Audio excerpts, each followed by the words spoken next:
सुंदर बसती मई सोता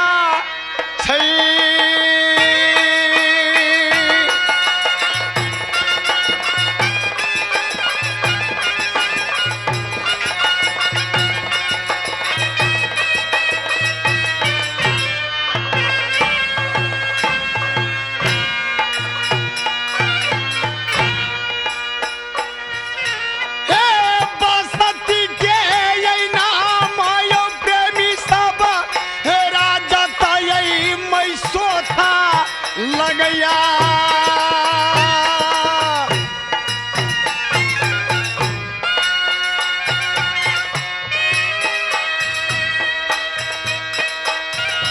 नमुआ लगैया राजा तई मैसो था लगैया हो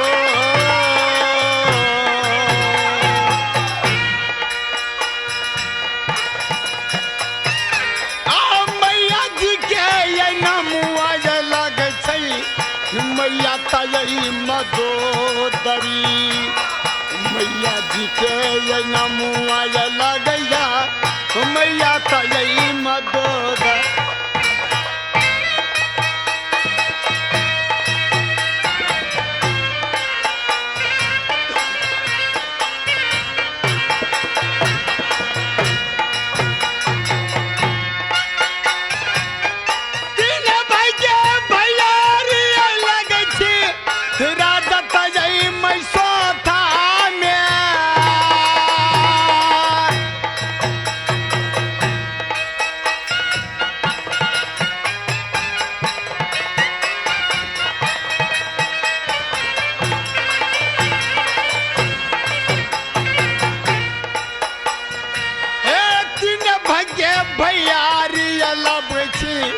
राजत हो मैसो था में भैया लगे छी राजत मैसो था में न हो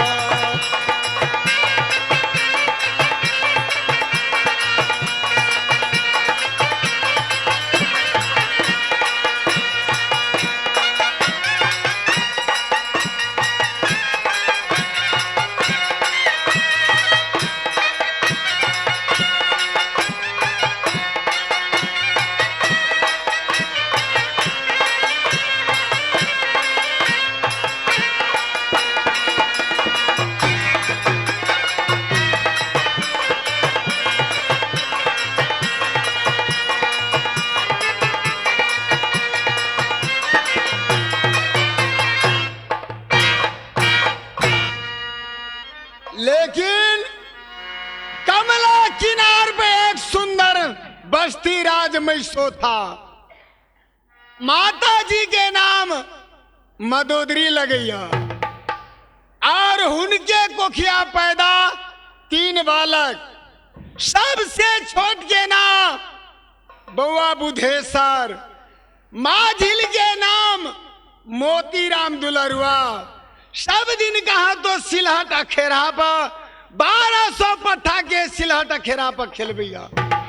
याब हमारे के याब नामुआ गैया आया मर पाती देवता छई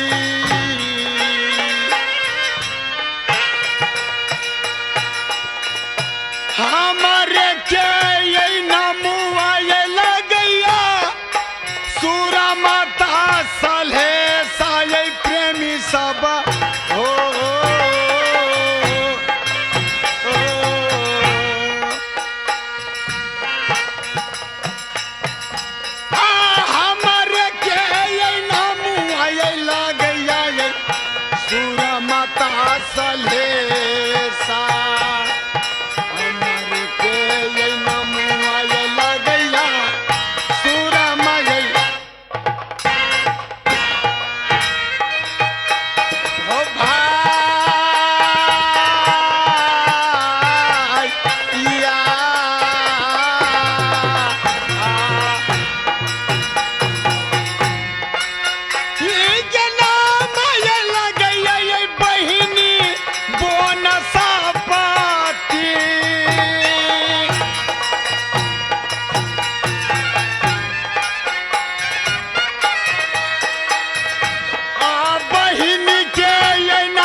के घर हमारे राज में सो था। 3 भाई के भैयारी हम छे। सबसे छोट के नाम बउआ बुधेसर, माझिल के नाम मोतीराम बुरहवा, सबसे जेठ के हमर नाम सुरमा सलहेश अमरपति देवता। सब दिन मानिक दह में स्नान कलो और फुलवारी में धोती पसार लो। अब सब दिन पूजा पाठ अपना देवता के लिए अपना महल में ले। भागिन कहा तो करकन हा और सुगा हिरामन सब के सिलहट खेरा पर खेले चला अपना अपना पिंजरा में टांगल है। या बरसता या बदलियो प्रेमी सब आरंगता यही हालिया में।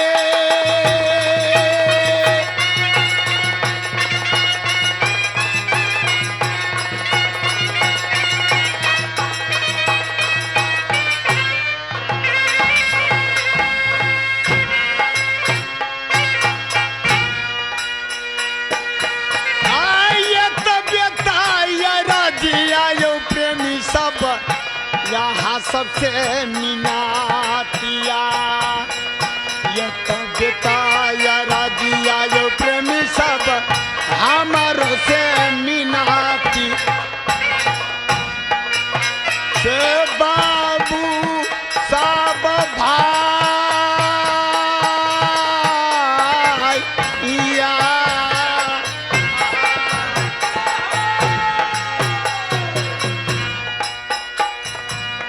ये तबियता या राजिया यो प्रेमी सब हमारा से मिनातिया।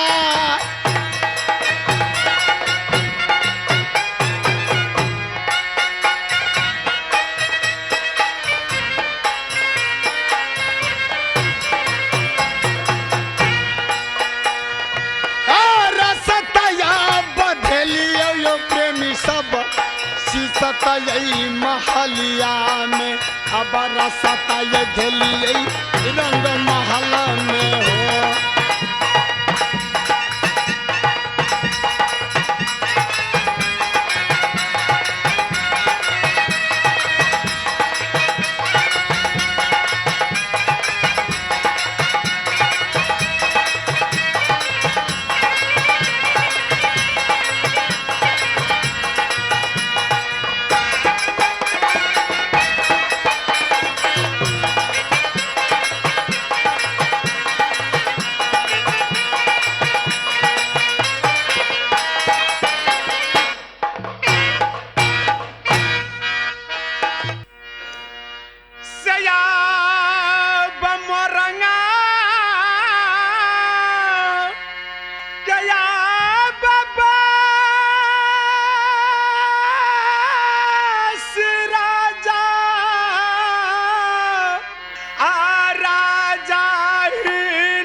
की आम रंगा में हम ले लो उनके जांगी हम पैदा यला रखी आम रंग में हम ले लो आकी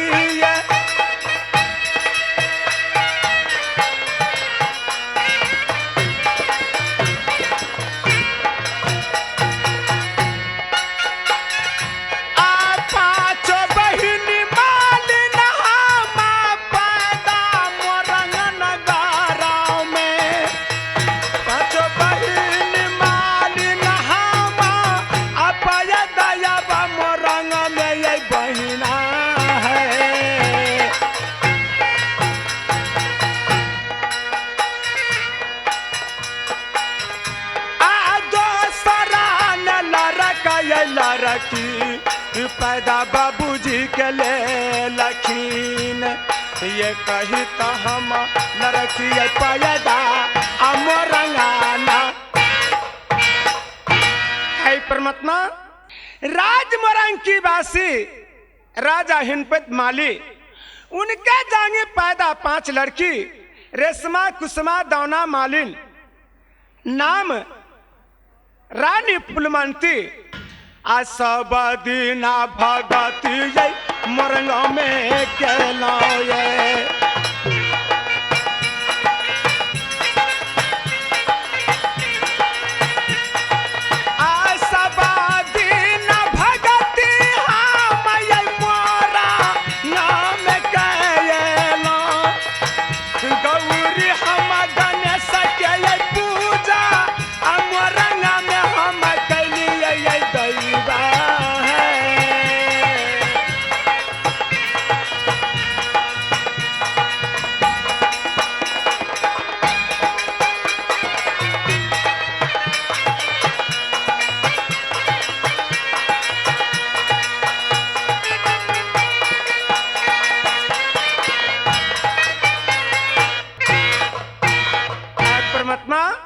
अनेक 56 करोड़ देवता में छोट देवता अमरपति सलहेश उनका पर सब दिन पूजा केलों उनके पर सब दिन भक्ति बनैलों कि हे परमात्मा कब स्वामी जी दर्शन देता कब स्वामी जी मोरंग में आवता आ कहिया जो हमारा दर्शन पियाबा मोरंग में हमरा दे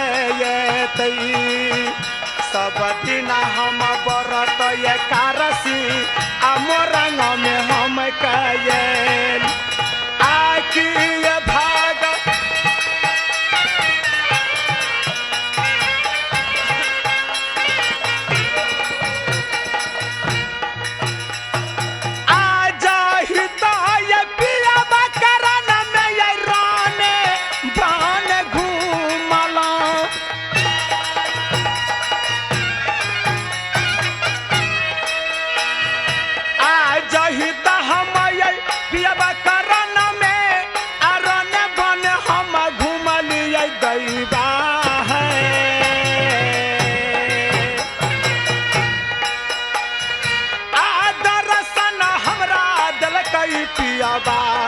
मोरंगाया बनगारा में असाखी गई है माता।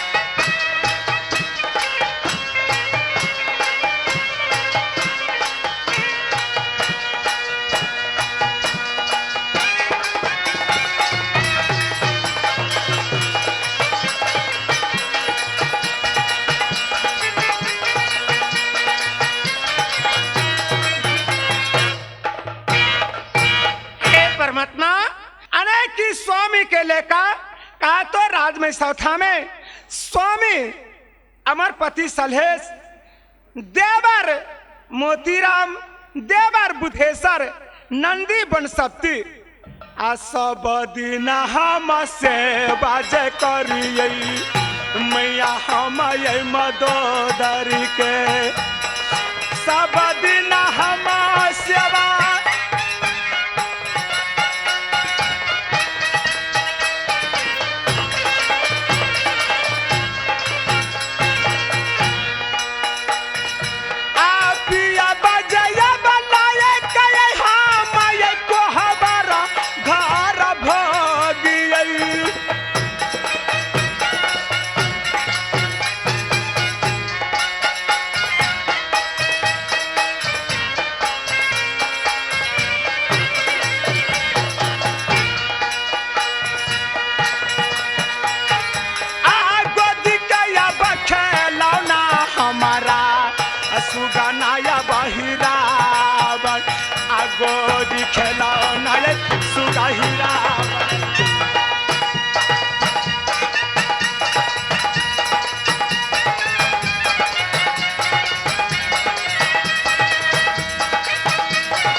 खिलौना सुगा ही रावण। स्वामी जी के कहा तो पिंजरा में सब दिन श्री सीताराम पर ही कि हे परमात्मा, लेकिन जय स्वामी के चलते अपना सारी समाज से द्रोहित बन गलाओ, अपना माता पिता से द्रोहित बन गलाओ। आ वो हे तया बाय पिया बाज भोगी सुंदर राया बा में सौथा में।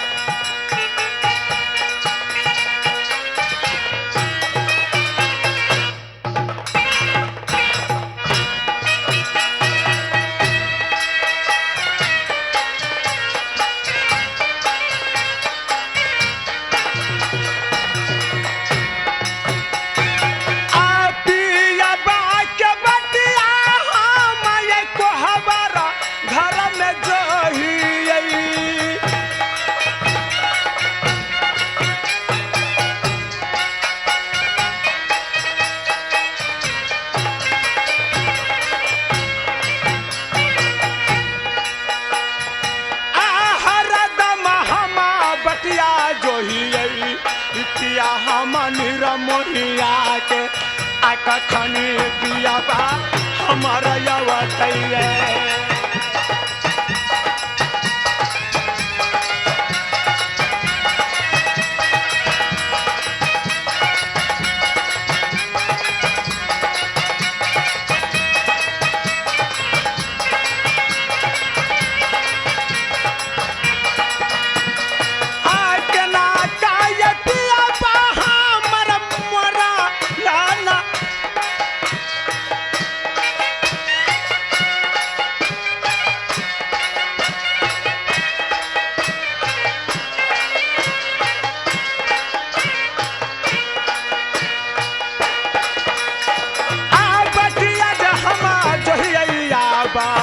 स्वामी हमन रमैया के आ कहिया पिया बा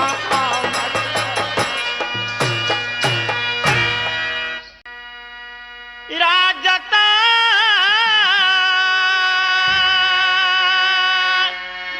पकड़िया के बासी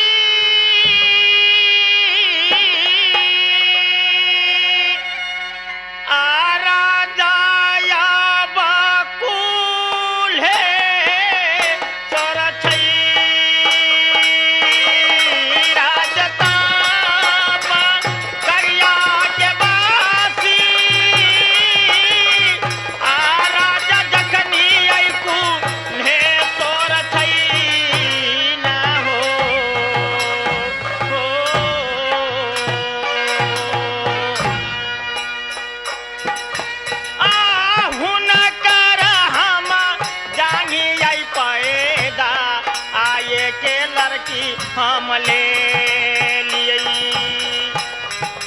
कर हम जाही पाएदा आए के लड़की हम ले ली आकी भगवान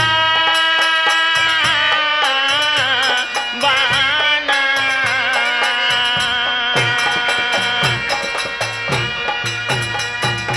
आ दोसरे न तेसरे बाबूजी के ले लिए दोसर ने याब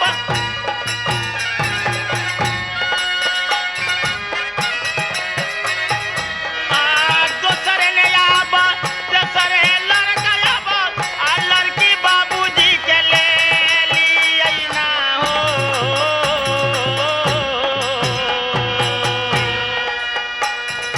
आये के साथ बरती आई बेटी हम राजता पकड़िया में आचुनी का नाम हमारा बाबूजी जया बधैलक आ हाय परमात्मा ए राज पकड़िया के वासी राजा कुल्हेश्वर उनके जान ही पैदा एक लड़की ने दोसर लड़का ने तेसर लड़की पिताजी हमरे नाम धैने यही आ हमारा नाम याबा चंद्रावती है अब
आ है परमात्मा जाय पकड़िया अंदर में जाय दिन जन्म ले लो ताय दिन अपना सोयरी घर में आचर खुट में गिरक बहन ले लो कि हे महारानी दुर्गा प्रतिरोज अपने के पूजा करा वाली दोसर देवी देवता के ए नैन से नहीं देखा वाली।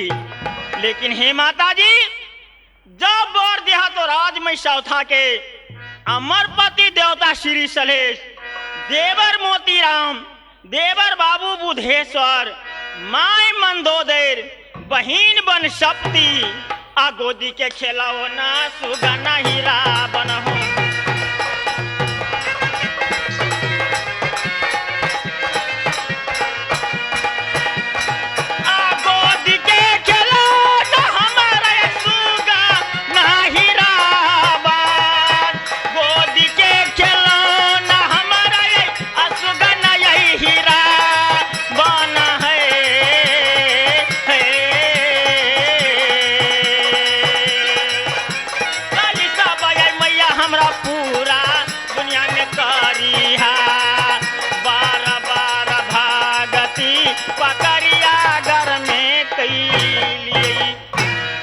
लेकिन हे महारानी जाय दिनों पकड़िया अंदर में बरबर भक्ति तपस्या का अपने के नाम स्मरण का वो कहाँ तो पकड़िया में रहलो से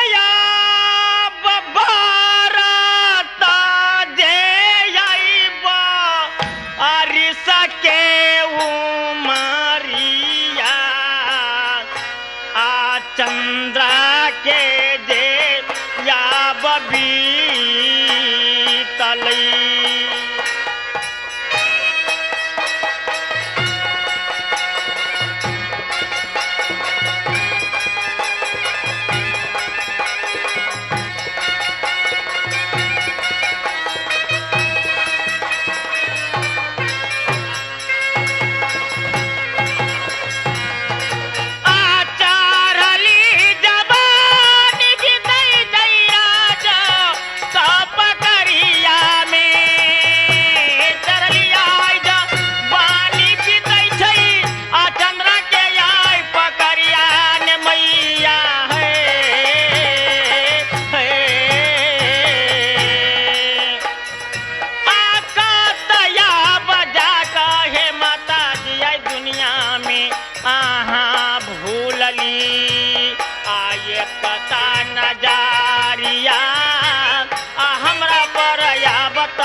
दर्शन नहीं हमारा दे लाई अब है महारानी जगत के दानी है।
मैं सो था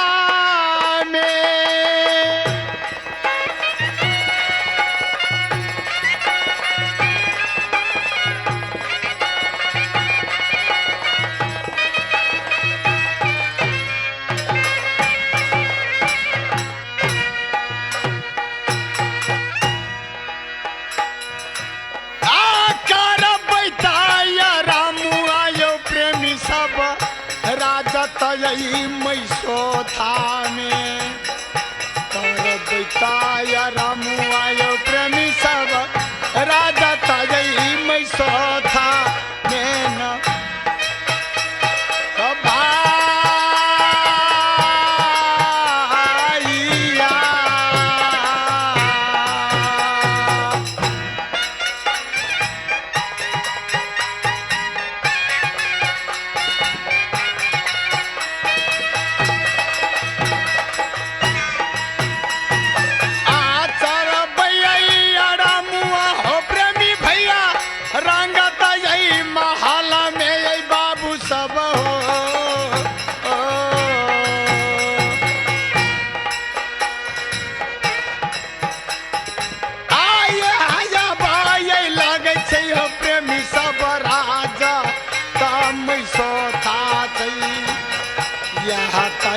लगई से हम प्रेमी सब राजा तई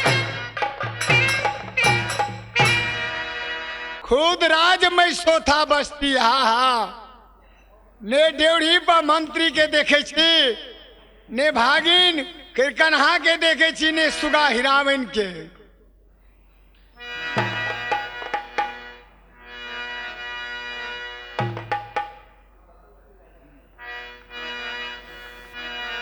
तो ladies and gentleman my dear friend, आदरणीय सज्जनबिंद महफिल में बैठे हुए महान भावों, माता एवं बहनों, हाँ अभी से लेकर के बब श्री श्री 108 श्री श्री 108 श्री हमारा कंपनी का नाम श्री विजय कुमार मंडल जी या नेपाल धनुषा याद रखेंगे। यह गंगा कैसेट आप लोग का सामने यह बड़ा धूमधाम से आप लोग ध्यान देंगे। गंगा कैसेट हम देखेंगे। अभी हम रंगमंच का ऊपर उपस्थित हैं सर, इससे आगे पर्दे पर देखिएगा। तब तक प्रणाम मालिक। खुश रहा मंत्री साहब। मंत्री साहब, हाँ मालिक। राजमय सोथा के कुशल कहा और मालिन सबके कुशल कहा। या राजमय सोथा का खबर बढ़िया है मालिक, या रानी सबके खबर बढ़िया है। ये महारानी जी से कह जी, ये महारानी जी सबके खबर अच्छा रह चाहिए।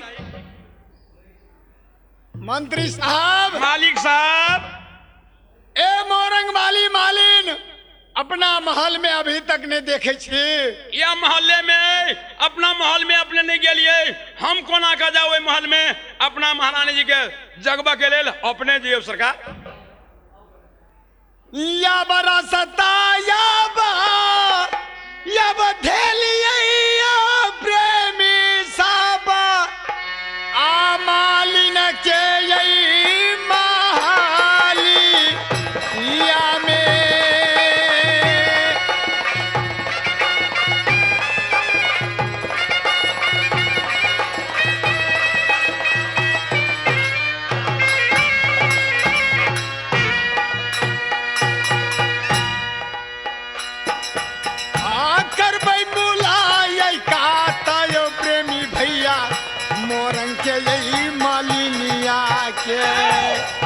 करबै मुलाय का हो मंत्री साहब मोरा नई मालिनिया के न हो।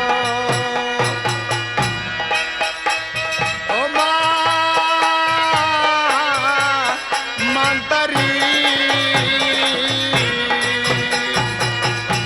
मालिक ए अपने अत्य उक्तियों नहीं कवि तुलसीदास गोस्वामी जी लिखने छे जे चिंता से चमार मरे, दुख से मरे दुसाध, पाप से पासी मरे तो कह गेल घुरंदास। अपने चिंता नहीं करियो मंत्री साहब। मालिक साहब, अपना सब एक सुरमा सलहेज के नाच करे छे। गंगा कैसेट में जो हर गांव में हर देश में अपना अपना टीवी में देखा, सीडी चका में गंगा कैसेट और गंगा कैसेट के नहीं भूलब, नकली से सावधान रहा और असली से आइन का अपना अपना टीवी में देखा। घर घर में देखो गंगा कैसेट, नाच गान से भरपूर या जितने कॉमेडियन से भरपूर कमेंटन करते हैं। आप अभी तो शुरू हुआ है सर, इसके आगे कहते हैं ना पर्दे पर देखिएगा, लेकिन गंगा कैसेट खरीदिए। सर घर हमार कहा सिरहा जिला गाबी से थला तिला से हमार नाम राम किशन राम। अपने सबके सामने में सलहेज के पाट लेने से यब रासता यब धेलियई हो प्रेमी भैया आ सुंदरा यई मालिनिया ला और सताया बधेल कई देवता सुंदरा यई महल में यई देवता हो।